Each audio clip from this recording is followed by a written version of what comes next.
البقرہ آیت نمبر 87 اللہ کے فضل و کرم سے تلاوت کرتے ہیں۔ اعوذ باللہ من الشیطان الرجیم، بسم اللہ الرحمن الرحیم۔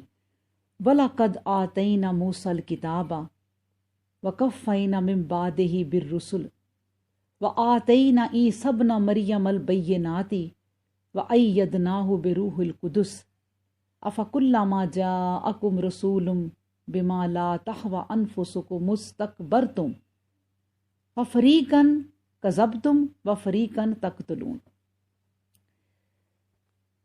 وَلَقَدْ اور البتہ تحقیق یا حقیقت یہ ہے، آتینا دی ہم نے، موسل کتابہ موسیٰ کو کتاب، وقفینا اور پے در پے بھیجے ہم نے، من بعد ہی اس کے بعد، بالرسلی رسول یعنی کئی رسول، وآتینا اور دی ہم نے عیسی ابن مریم عیسیٰ ابن مریم کو البیناتی واضح نشانیاں، وَأَيَّدْنَاهُ اور قوت دی ہم نے اسے بروح القدس ساتھ روح القدس کے، افکلما کیا پھر جب بھی،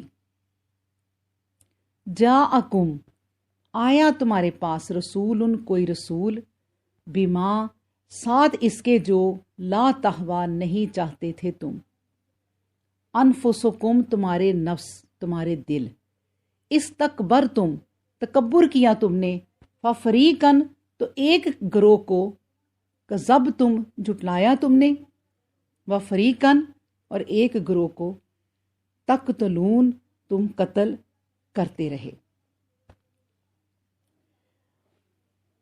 ترجمہ سن لیں کہ اور ہم نے پہلے موسیٰ علیہ السلام کو کتاب دی، پھر موسیٰ کے بعد ہدایت کا سلسلہ پے در پے رسولوں کو بھیج کر جاری رکھا، بالآخر مریم کے بیٹے عیسیٰ کو سچائی کی روشن نشانیاں دی اور اس کو روح القدس کی تائید سے ممتاز کیا، لیکن ان میں سے ہر دائی کی دعوت کی تم نے مخالفت کی۔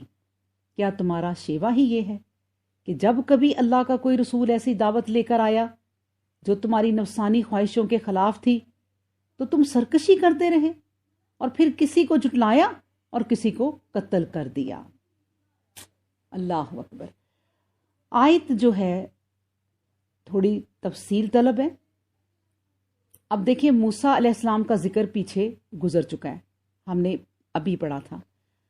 آپ کا حسب و نسب اس طرح بیان کیا گیا ہے کہ موسیٰ علیہ السلام چند واسطوں سے یعقوب علیہ السلام کی اولاد سے ہیں۔ ان کے والد کا نام عمران اور والدہ کا نام یوکابد تھا۔ یعقوب علیہ السلام کا دوسرا نام اسرائیل تھا اور وہ یوسف علیہ السلام کے والد ماجد تھے۔ مشیت ایزدی کے مطابق جب حضرت یوسف علیہ السلام تخت مصر تک پہنچ گئے تو انہوں نے اپنے والد ماجد حضرت یعقوب اور اپنے بھائیوں کو مصر ہی کے قریب ایک نئی بستی آباد کر کے اس میں لا بسایا۔ چونکہ یعقوب علیہ السلام کے 12 بیٹے تھے، لہٰذا اس طرح بنی اسرائیل اور 12 قبائل میں تقسیم ہو گئے۔ موسیٰ علیہ السلام کی پیدائش کے وقت بنی اسرائیل فرعون وقت کے زیر عطاب تھے۔ وہ اسرائیلی لڑکوں کے قتل کا فیصلہ دے چکا تھا۔ موسیٰ علیہ السلام کی والدہ مائدہ اور تمام اہل خاندان سخت پریشان تھے کہ کس طرح بچے کو قاتلوں کی نگاہوں سے محفوظ رکھیں۔ اللہ تعالیٰ نے موسیٰ علیہ السلام کو زندہ رکھنے کی ترکیب والدہ موسیٰ کے دل میں القا کی، اور اس ترکیب سے موسیٰ علیہ السلام کی صرف جان ہی کیا بچی کہ فرعون کے محلات میں پرورش پانے لگے۔ اللہ اکبر۔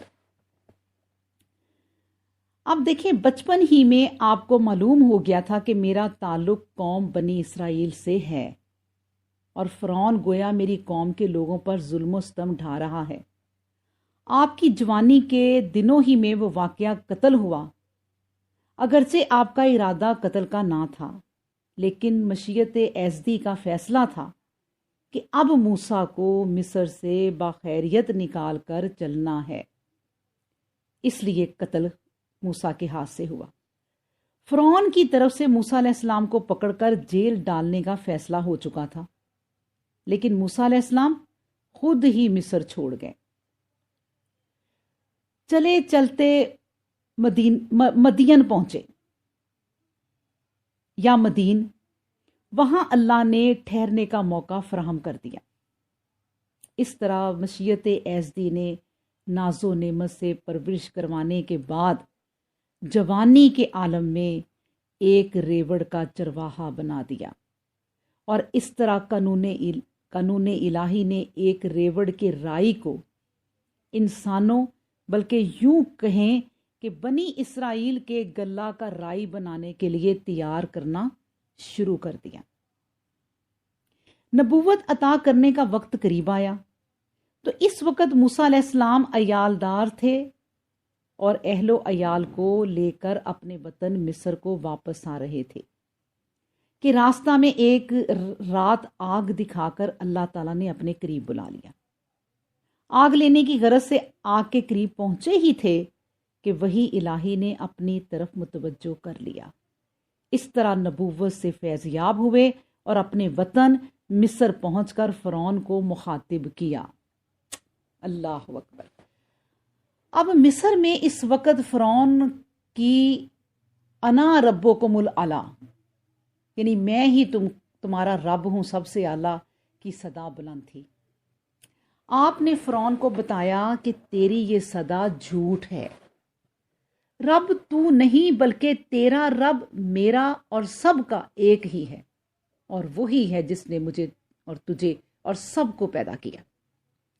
موسیٰ علیہ السلام نے کہا اگر تو اس صدا کو نہیں روک سکتا تو بنی اسرائیل کو یہاں سے ہجرت کرنے کی اجازت دے دے۔ فرعون نے یہ بات نہ مانی۔ ایک مدت تک موسیٰ علیہ السلام فرعون کو دلائل نبوت سے سمجھاتے رہے، لیکن فرعون اور اس کے حواریوں نے بات نہ مانی۔ انجام کار فرعون کی اجازت کے بغیر اللہ کے حکم سے موسیٰ علیہ السلام بنی اسرائیل کے ساتھ پروگرام بنا کر رات کے وقت پروگرام کے مطابق مصر کو چھوڑ کر نکل گئے۔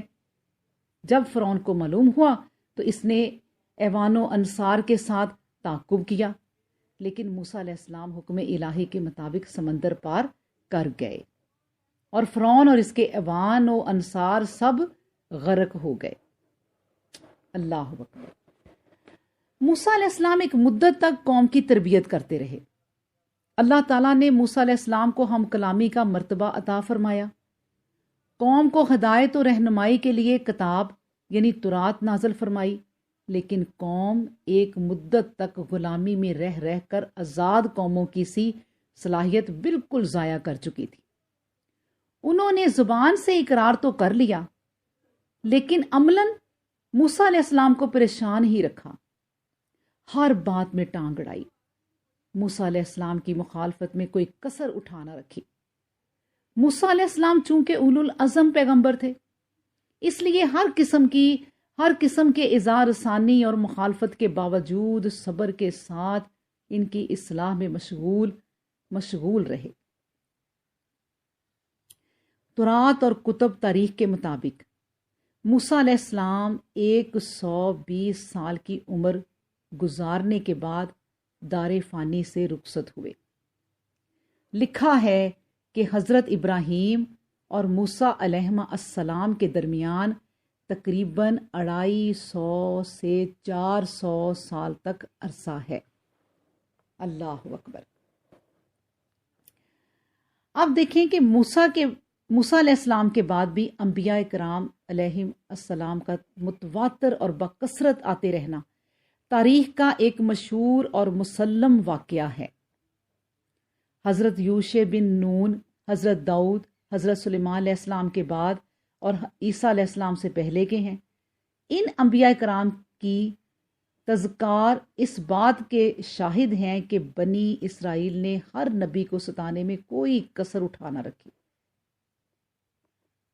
موسیٰ علیہ السلام جنہوں نے بنی اسرائیل کو سینکڑوں سالوں کی غلامی سے نجات دلائی، اور فرعون جیسے ظالم و فاسق بادشاہ کے ظلم و فسق سے بچایا اور موقع بے موقع آیات و بینات دکھائے۔ اس کی داستانیں آپ پڑھ چکے ہیں۔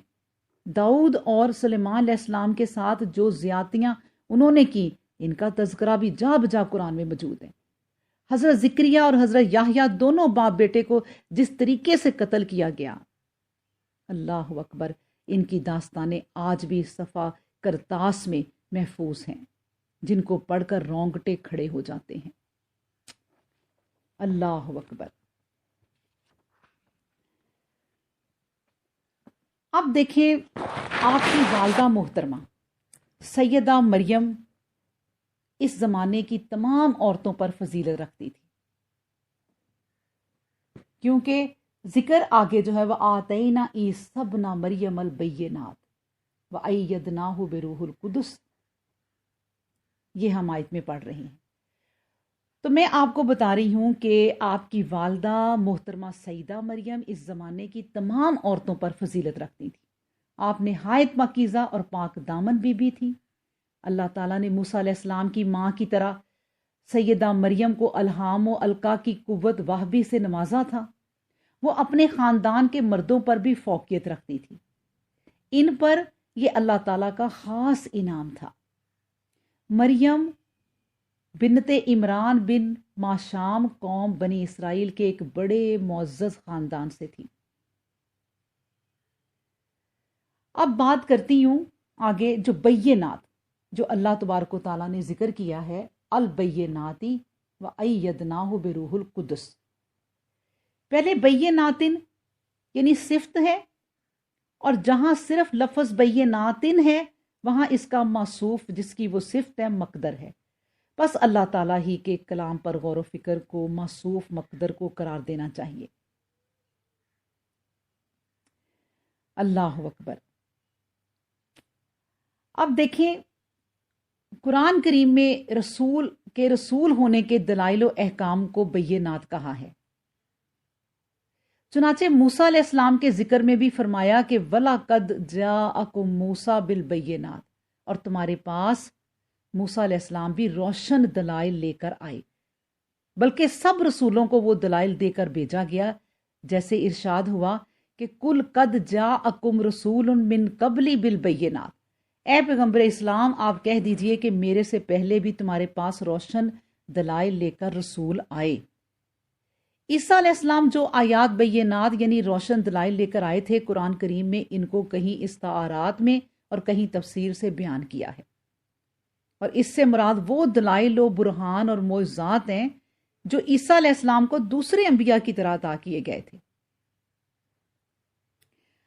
اب دیکھیں روح القدس جس کا ذکر یہ آیت میں ہے۔ روح القدس اسلامی اصطلاح میں مشہور اور ممتاز اور مقرب فرشتہ یعنی ملکوتی موت ہے، جس کو جبرائیل کے نام سے موسوم کیا جاتا ہے، اور مسیح اصطلاح میں روح القدس تثلیث مقدس کے اکنوم ثالث کو کہتے ہیں، لیکن اس اصطلاح کا تعلق اسلامی اصطلاح سے کسی قسم کا بھی نہیں۔ اس کا ذکر اس لیے کر دیا میں نے کہ بعض اوقات اصطلاح کے مشترک ہونے کی وجہ سے بڑے بڑے مغالطے اور غلط فہمیاں پیدا ہو جاتی ہیں۔ یہاں کوئی اس طرح کی غلط فہمی پیدا نہ ہو۔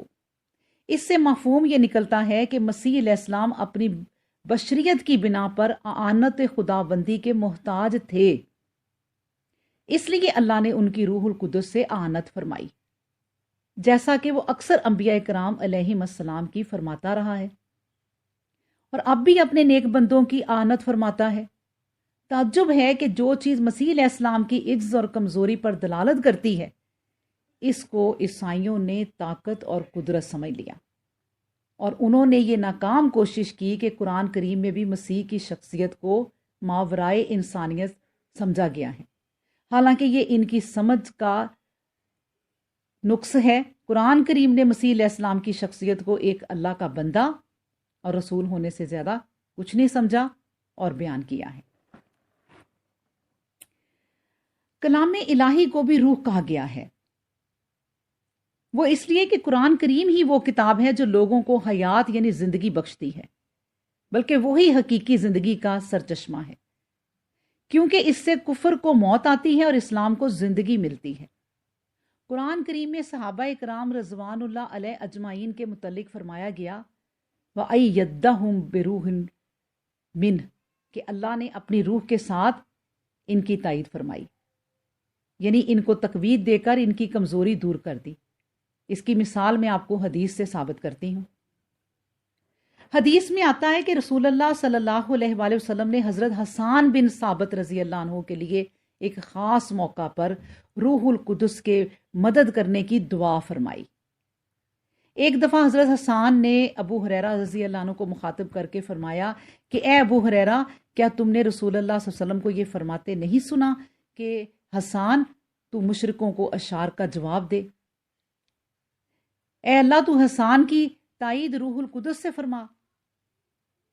تو ابو ہریرہ رضی اللہ عنہ فرمایا ہاں، خدا کی قسم میں نے رسول اللہ صلی اللہ علیہ وسلم کو یہ فرماتے ہوئے سنا۔ بعض روایتوں میں آتا ہے کہ رسول اللہ صلی اللہ علیہ وآلہ وسلم نے فرمایا حسان، تم ان مشرکوں کی ہجو کرو، جبرائیل تمہارے ساتھ ہیں۔ قرآن کریم میں اس روح القدس کو روح الامین کے نام سے یاد کیا گیا ہے۔ حسان رضی اللہ تعالیٰ عنہ سے آپ صلی اللہ علیہ وآلہ وسلم نے فرمایا تھا کہ روح القدس معک، یعنی روح القدس تیرے ساتھ ہے۔ مختصر یہ کہ اس فکرہ سے سیدنا مسیح علیہ السلام کی بشری کمزوری کا اظہار تو ہوتا ہے، نامعلوم فوق الفطرت انسانی اس کو کس طرح سمجھ لیا گیا؟ اللہ اکبر۔ اللہ تعالی ہمیں آیات کو صحیح سمجھنے کی توفیق عطا فرمائے۔ یہ بھی ایک بہت بڑا اللہ کا انعام ہوتا ہے انسانوں پر کہ آیات کی صحیح تفسیر کی طرف ہم چل پڑیں اور صحیح اس کی تفسیر کو سمجھنے کی کوشش کریں، اور جب انسان یاد رکھیں کہ جب انسان کوشش کرتا ہے تو اللہ اس کی مدد کرتا ہے۔